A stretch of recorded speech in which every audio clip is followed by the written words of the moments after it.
The Outstanding Small Business Leadership Achievement Award. Our next honoree is the remarkable entrepreneur and community leader, Mildred Miller Moulton Golden.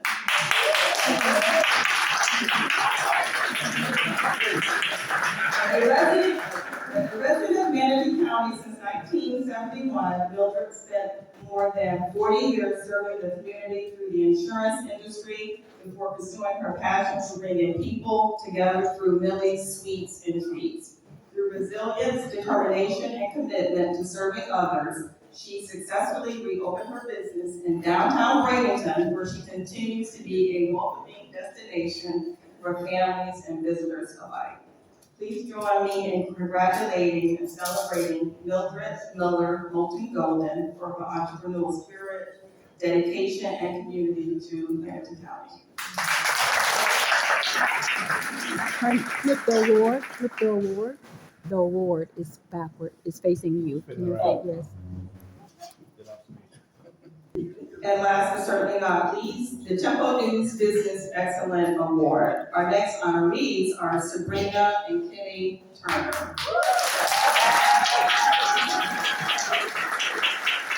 Two visionary leaders whose work continues to strengthen and transform our community. Sabrina Turner, known as Sabrina the Opulence Broker, has spent more than 2 decades helping individuals and families achieve their dreams through real estate. Together with her husband, Kenny, they have expanded their impact through Kimbry Properties, providing housing, supporting services for veterans, youth, and families in need. Their commitment goes beyond business. Through their leadership, compassion, and dedication to creating opportunities, they have helped countless individuals build stability, independence, and brighter futures.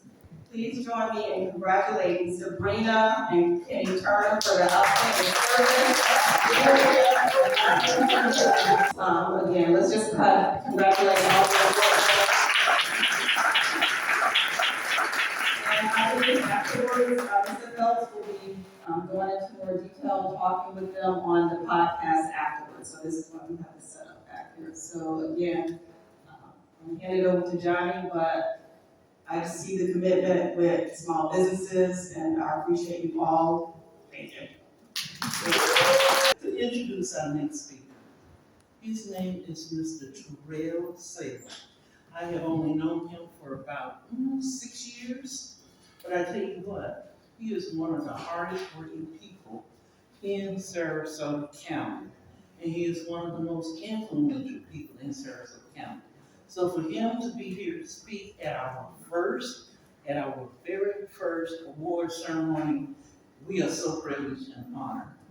So I'm going to read a little bit about it. This morning, we focused on building stronger businesses through financial resources, marketing, wealth creation, and government contracting. As we transition into our Business News Award luncheon, we shift our focus from learning to celebrating and recognizing the leaders, businesses, and organizations helping to build community wealth throughout our region. So it's my pleasure to introduce our featured speaker, Terrell Saylor. Terrell is the CEO, you hear me? CEO of T7 Construction, a licensed general contractor, real estate broker, community leader, and U.S. Army veteran. Give him a hand.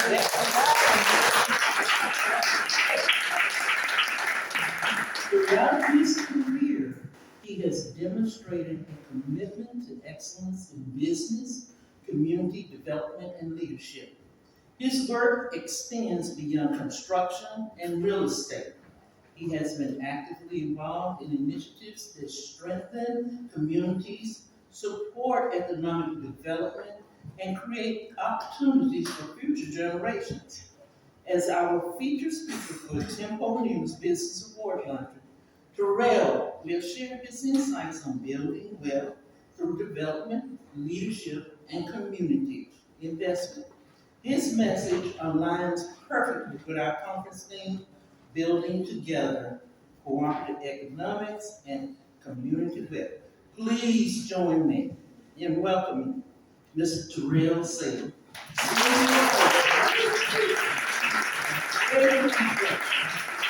Reflections and a lot of things don't be true. But they say them anyway, right? Ms. Judy, I hope I am influential as you say I am. I hope that's a desire of mine. But sometimes when you're doing work, you feel as though people are not buying into what you're trying to help them do. And you especially in your family, you know, we work hard to help our family achieve greatness, and it doesn't seem like they want to subscribe to what you're trying to offer them and buy in. But anyhow, good afternoon. When people hear cooperative economics, they all too often they think about money. But to me, I think about people. I think about neighbors hiring neighbors. I think about local businesses supporting other local businesses. I think about property ownership. I think about mentorship. And I think about the community as a whole, and that if everybody helps, everybody succeeds. You know, we have that crab mentality in our neighborhood. I'm trying to get rid of that because I'm a prime example that if everybody works together, that you can achieve great things. Many of you all know me. Many of you all don't know me, but today you'll probably think of me. After today, you'll think of your best friend. I grew up here in Sarasota. My story starts in 1975. I was born in 76, but my story starts in 1975. My mother was married. She had 4 children. One passed away shortly after birth. I left her with 3. She was married happily to my father. One day my father decided that he was just gonna get rid of her and the kids. Took her to her mother's house, placed her stuff on the side of the road, drove off. My mother went into a great deal of depression. Very depressed. She had to be institutionalized. And then when her stay in the institution was over, nobody at my grandmother's house, on my maternal side, was home to pick her up from the hospital. So they went into her records and saw that she was married and called her husband. He picked her up. But instead of taking her to my grandmother's house, he took her to the place that he had kicked her out. And there, I would be conceived. So my father was then done with my mother again, dropped her off. In 1995, I would read when the web came out. Many of y'all remember the internet came out. Everything was on the internet. Yes. Everything. So security numbers, everything was on the internet. So I was in senior high school, so I'm just going through the internet looking, and I stumbled upon Henry Salem, Emma Salem, divorce decree. And in the divorce decree, it said he would be responsible for the 3 children and the unborn child in the womb. That was September of 1976. So I was born December the 30th of 1976. So my father lived across the street from my house on Persian. My mother and my sisters and my brothers who lived in an apartment there, Dad lived across the street. The 3 kids, respectively, he claimed. The 1 child he did not claim. I'm going somewhere with this. So he didn't claim the 1 child, that was me. But I often kid my brothers and sisters and say I'm the only child that he got because I'm the only one that did DNA. So they don't like that too much. So we did DNA. I did. And I told him about his family members once I started to find them. So I say that because I needed a lot of help to get through that. And I had a grandmother. My grandmother was, her mother was like a Bible scholar, and so she could help us know something about it. And she sent me the Psalms 27:10. And it says, though my father and mother forsake me, the Lord will receive me. So that lines my story. When God takes back what was given away, he's going to put superpowers behind it. He's going to put superpowers. And what he did is he didn't give me one father, he gave me many. Yeah. I'll never forget when I was about 8 years old, I used to stumble up on the construction sites, and one man said, boy, you should ask a lot of questions. You're going to be something one day. Oh. I was on the construction site. I didn't know that. I'm reminded of my teacher, Miss Cherry at Brickwood Elementary School, saying to me, later in life, you always used to draw houses in 4th grade. You drew houses all the time. I built them now. Hmm. So as I went through my life, people were pouring into me from places that I didn't know. I didn't have a father that wanted me, so I thought I had many. So in the community, you have to find someone to mentor, to bring up with you. Mr. Calvin Bryant is my mentor. An amazing man. Story is unbelievable if you ever had an opportunity to talk to him. He always tells me, and listen to this now, listen to this. Terrell, I want you to be better than me. Now think about our community now. Usually, we gatekeep. Usually, we don't want others to do as good as we do. You know, we have a sense of jealousy. We know that someone is selling a house, but we don't say cost agreement. We know someone is buying a house, we don't say cost agreement. Why? Because you don't see her every day? That's not an excuse, because she's working. And just because they no longer live in the neighborhood, they still pour into the neighborhood. You just don't see it. Mm-hmm. They're not the type of people to advertise it. They just do their work and go on. So find someone and pull them up. Pour into them in any way you can. If you need a service that you know that someone in the community can provide, go to them. Don't worry about that background noise. Oh, they don't do good work. They ain't gonna do this and they ain't gonna do that. You do what you do with your heart. Give it a chance. Have your own story to tell. Mm-hmm. Stop living off of someone else's opinion.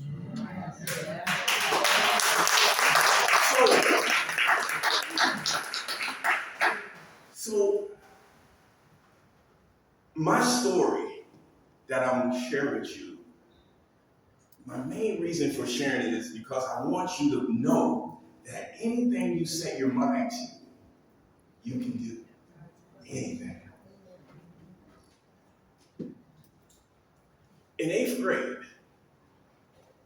many of you will know that in 8th grade, the counselor comes over from high school to speak with you as you're transitioning to high school. The 8th grade, they have that meeting with your family and everything to get you over to the high school. So the counselor came over. My mother and I are at Brookside. And the counselor came over and she said, well, we have Terrell on track. He will not receive a standard diploma. He will have to receive a special diploma. So I didn't know what the hell a special diploma was. So I asked the question. I said, can I go to the Army with that? And she said, no, you can't go to the military with that. And I said, oh no, that's not gonna work. I'm going to the Army. And she, man, I'm telling you, sometimes when you go against what people expect of you, they get angry. Yes. They vindictive, and they try to do anything but help you. They try to pull the rug right from under you. So I went on to go to Riverview, and when I got there, I'm taking what was called mainstream classes because I had my mind made up of what I was going to do.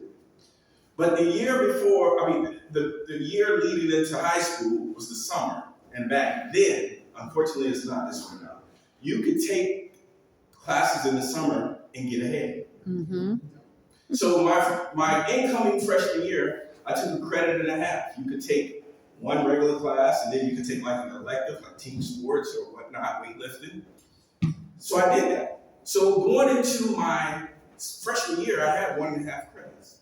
Then I got my 7 that year, put me at 8.5 credits. Then I went back to summer school again and got another 1.5. And then the next year, the year going into my 10th grade year, I got the 1.5, and then my 10th grade year, I got my 7. But I also wanted to know something else as well. There was a class called Consumer Math. I wanted to know about business. I wanted to know how to balance a checkbook.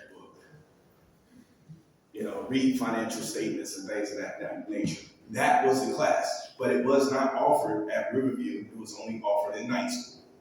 So I went to night school, and I'll never forget my friend Michael Hawthorne was there taking Algebra 2, and I was taking Consumer Math, because he was going to Purdue. He went on to be an NFL player. That's another story. But I did that, and then by the time it was time for me to graduate high school, I only needed one class my senior year, which was English. My senior year, I only needed one class. So I went to the counselor, and this is what I'm telling you now when they get vindictive, because this is where it comes in at. My 11th grade year, I went to the counselor, and I said, hey, I only need one class to graduate next year. Can I take that English this year? And she said, no, you can't do that. And that was the rule. You couldn't take 2 Englishes in the same year. I guess it made sense. It doesn't, but it does. So I didn't take 2 Englishes. But as I would later learn in my life, missed opportunity. I had one class needed, which was English. She could have told me something about dual enrollment. Yes. But instead, she told me, get a job. That's what's told to us, get a job. Mm-hmm. Not acknowledging the fact that this person has proved that he's committed, not gifted, committed. People try to put me in that category of being smart and brilliant and all of that. I said, no, baby, I'll outwork you. I'm not smart. I promise you I'm not. I outwork you. I don't give up. When there's something that I want, I don't give up. So that reminds me in 1 Samuel 16:7, people look at the outward appearance, but the Lord looks at the heart. That heart posture. And that's what I got out of that. And I refuse to allow anybody to define this guy.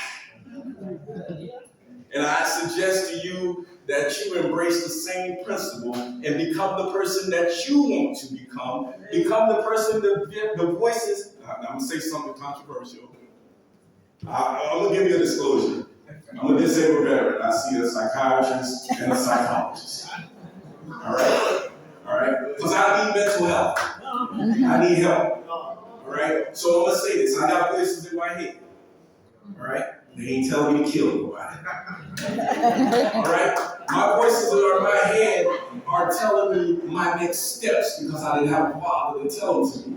My voices in my head are guiding me as to where I'm going in life. I'm extroverted. I say, God, you gave me this idea of starting this construction company. I expect you to show me how to do it. Yeah. That's the kind of God I serve. That I gotta let him know I I don't have the most eloquent way of saying it, but I gotta let him know you bestowed this upon me. And I expect you to help me to deliver. He hasn't let me down. He hasn't.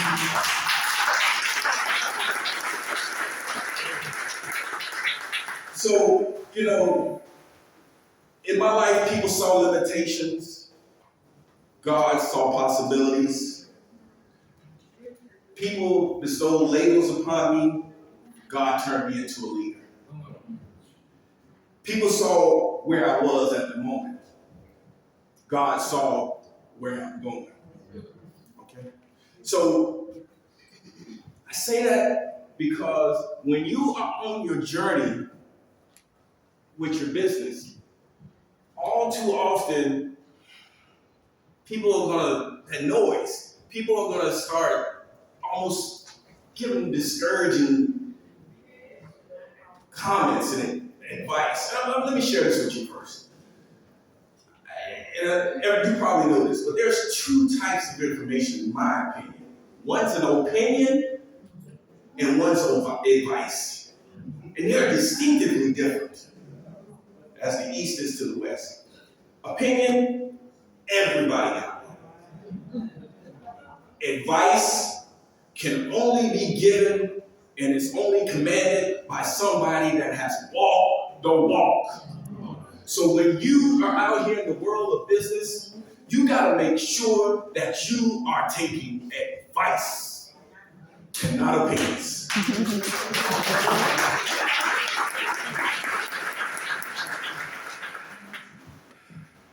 So I'm gonna share this story with you because for me, it opened up so many blessings for me. Probably about, I guess now it's probably maybe 15 years ago, I met this gentleman and he was flipping houses. And he contacted me by way of another friend that said he needed some help with permitting.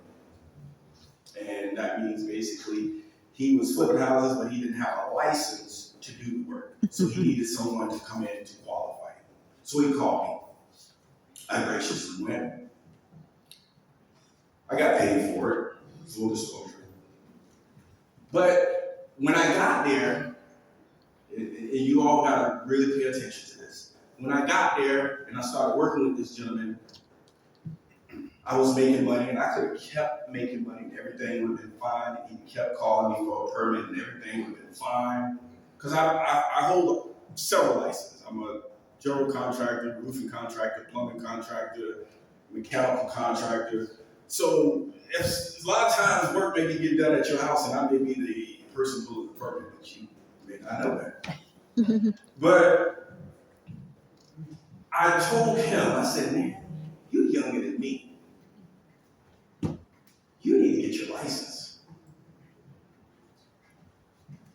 He said, no, I don't got no experience in construction that way. I'm happy doing what I'm doing. I said, okay. But I'm not immortal. And anybody I do business with, I try to make it so that they can succeed and continue on. That's my time's up. I'm 49. I got all my state in order right now. I'm 49. I don't know when my time's gonna be up, but I'm not gonna leave my kids in flux. Okay? So he at first didn't embrace it. And finally he did. He said, you know what? I'm gonna do it. I said, fine, do it, I'll help you. And he came to my house, sat at my dining room table, and we went through some things. He passed the exam. He became a contractor. And then I told him, I said, hey, I got multiple licenses. You too need to get multiple licenses. And he's since been on that journey. That's about helping people. But there's a twist to it that I need you to also take. Years later, I called him. And I said, I need the number to one of your framing subs. I got some framing work I need to get done. His response to me was, they are busy with my work.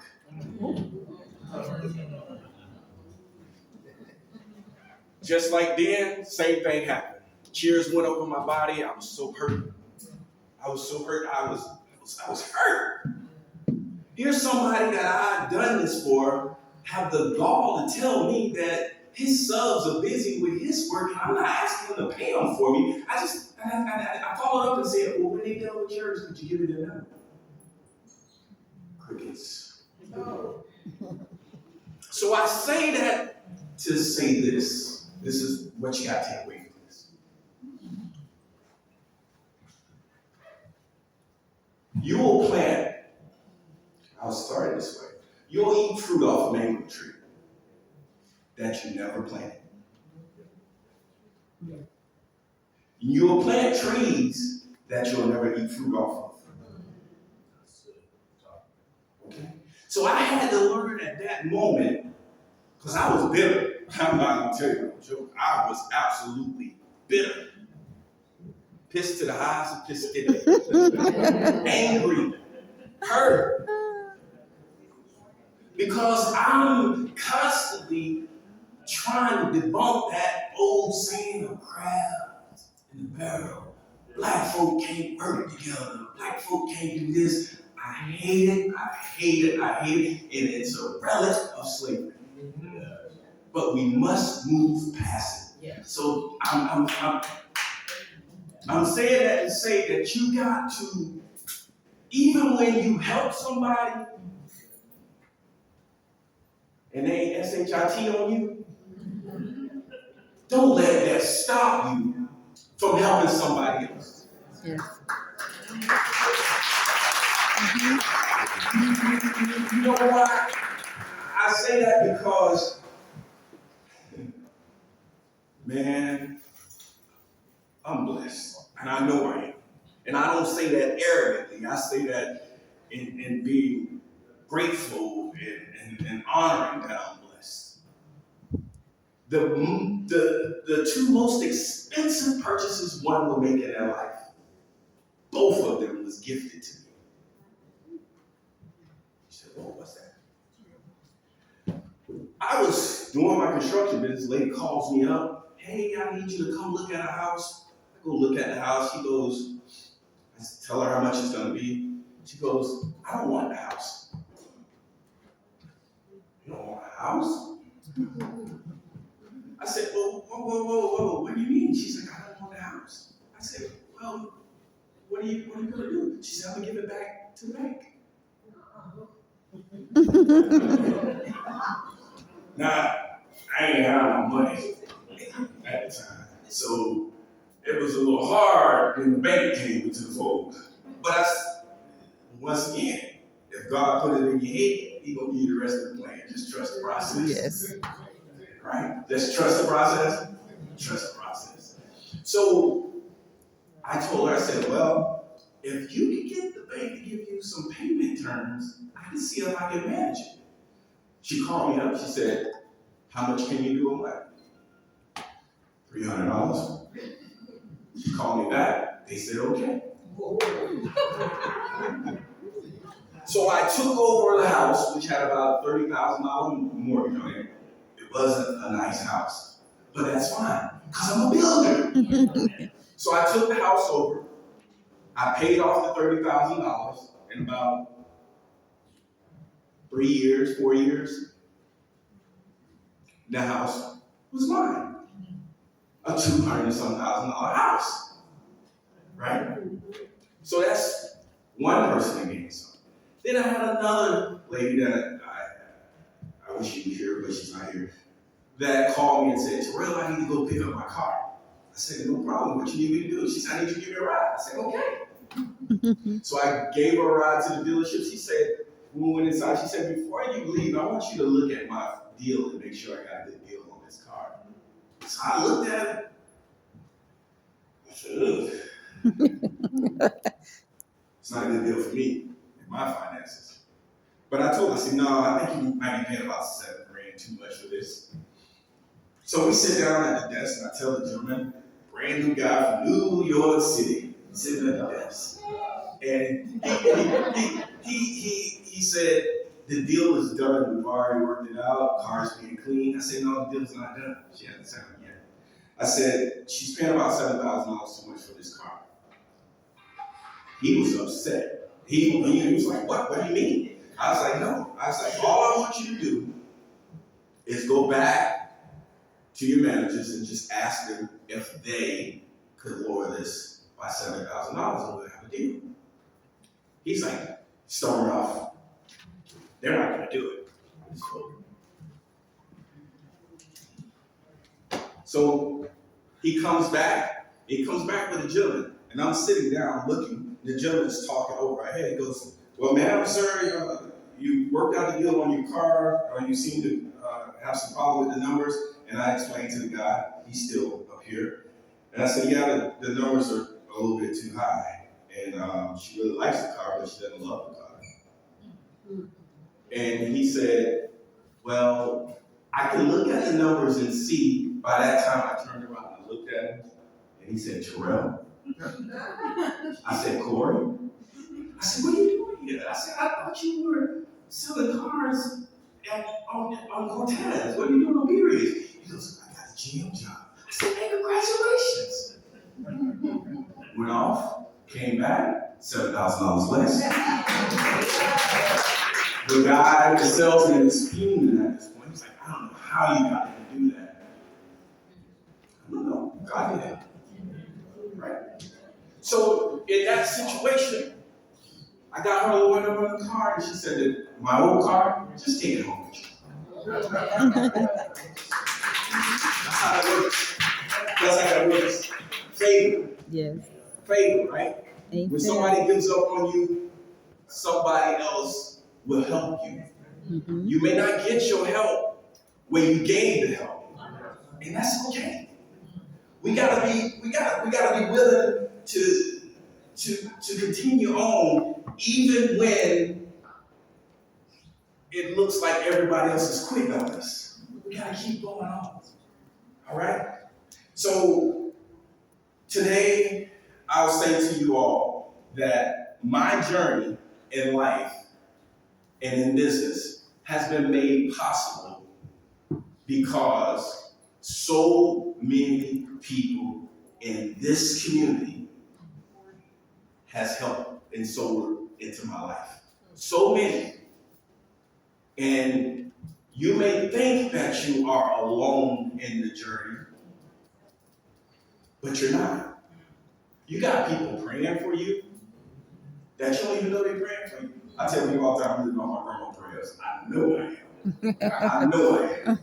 I'm living off them prayers right now. So I these young kids don't know what they have. I don't know if we still got the praying grandmas anymore. The young kids are in trouble. But I'm living off my grandma's prayers. And I surely appreciate it. So lastly, I want to add a couple of things that I need you all to take with you today.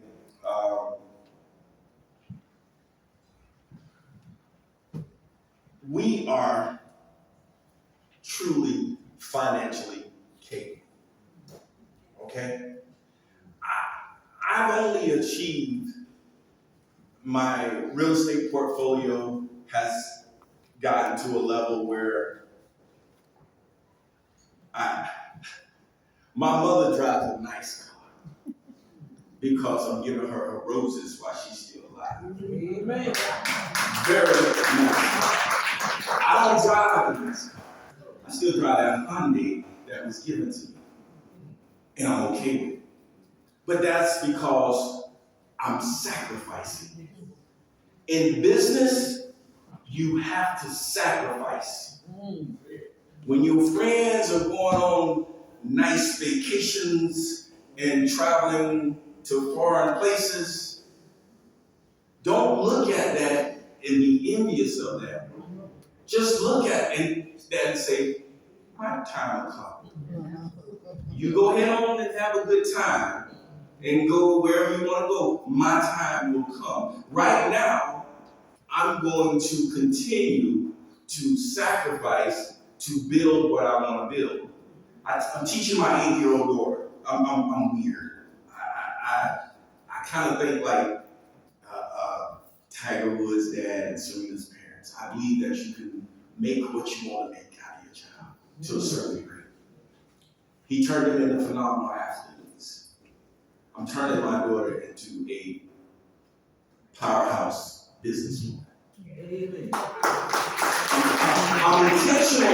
I'm intentional about this because the boys, they didn't embrace me the way I wanted them to embrace me.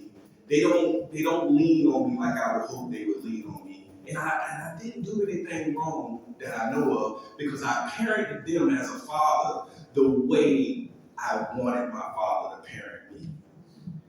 But he wasn't there. So everything that he didn't do, I did for them, but they still boys. But my daughter just seems to have that extra cleanliness to me. It makes me feel good. It makes life feel worth it. It makes me get up and want to do more for her because I know that she is taking in what I'm saying. So I told her, I said, babe, you got to remember that when you go to work and earn money, you invest that money. I said, you pay your bills, but you don't do no fun stuff out of that money. You invest it. And I said, the money that you get from your investments, That's the fun you stuff. spend a little bit of it, about 25% on whatever you want, and reinvest the other 75, and you'll be set for life. I'm good for life because I embraced that principle early. I'm gonna say something that a lot of y'all older black folk don't recognize. I was cutting grass, and one day I came upon my uncle. His name was Bobby Moore, and he had saw me with some money. He said, "Oh, that boy got $20."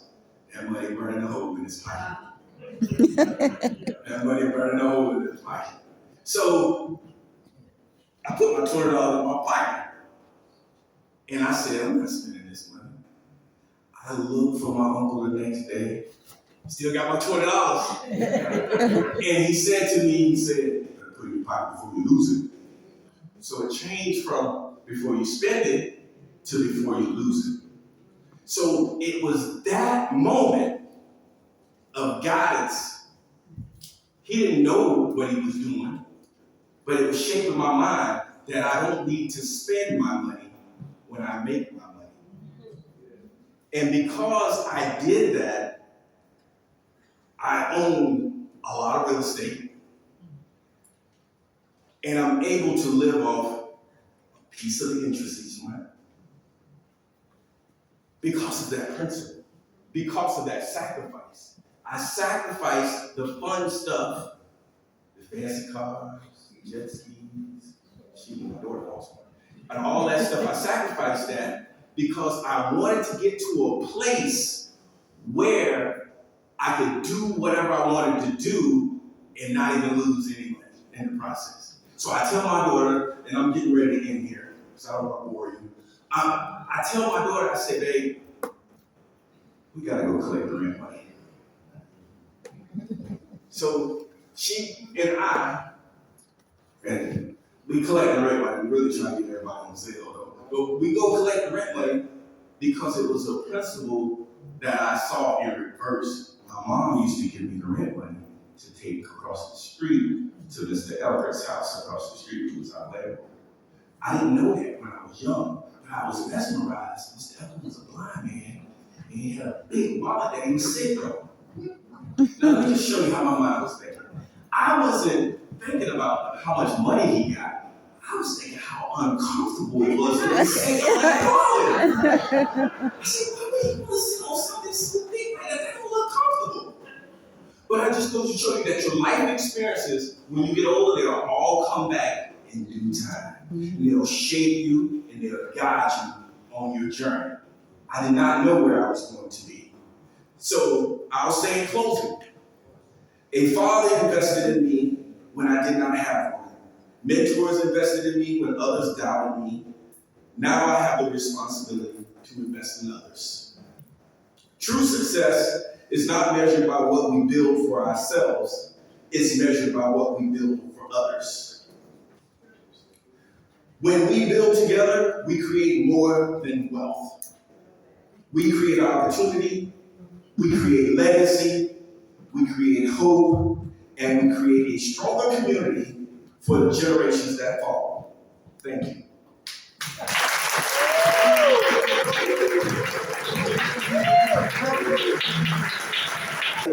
So next, you can have the awardees to come up. Mr. Ronnie Phelps is going to do a live podcast segment. Awardees.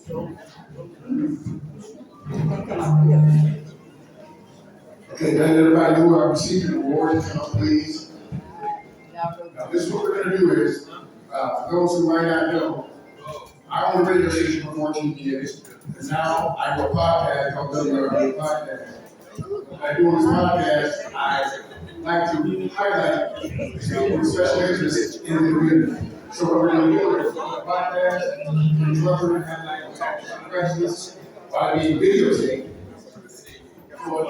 So if it's possible, while we're doing this, once I start taping, if y'all kind of keep it down, I appreciate it. As I interview each one of these individuals that are being honored today. Is that okay with everybody? I appreciate it. And then you can go to YouTube and you can type in WRDA podcast and see the podcast. I appreciate it. Now, we're ready? Okay, can I please ask everyone to be, please hold the conversation down. I really appreciate it. Excuse me, can I please have some, we're gonna start taping right now, so can everybody please hold it down. I'm gonna start to my right, and what I want you to do is tell me exactly what the name of your group is, and what got you started. And I kind of already know this group, old group, because the Bakers are my cousin. You know what I'm saying? Like I was explaining to some young ladies about the picture in the North County Library is Mr. Baker. Everybody from the library, they see that big picture behind the counter, and it's up Mr. Baker gas station, which is where, I love that you go, because that's where all this is happening. So I will start with you. Tell us a little bit the reason why you decided to do what you're doing after this. Is it to continue the legacy of Mr. Baker? What was the reason? My name is Amy. I represent the old school crew. Actually, what got us started was just seeing what's going on in the community, and our logo is No Child Left Behind. At holiday times, Thanksgiving, Christmas time, some of the kids don't have family settings for Thanksgiving, so that was the first initial start. We wanted to bring them in, sit down with them, talk with them, and let them have Thanksgiving dinner. So then we moved it on and we started with Christmas was our next event. We did Christmas because, some kids don't get toys at Christmas time. Some kids don't have conversation at Christmas time. Some kids don't play games with their families at Christmas time. So that we went to that. And then the third is bereavement. When people, death comes, they sometimes can't afford to do the fish fry. Everybody's like, oh, well, we have the fish fry, but then they don't contribute. So we stepped in and we started taking over that as well. Okay, all right. And you guys still do this to today because, I come up to the biggest gas station, one of the very first gas stations in Newtown. But I want to let you know something about Newtown. Newtown is one of the last black communities in total United States. They're like one of the last ones that actually are still existing.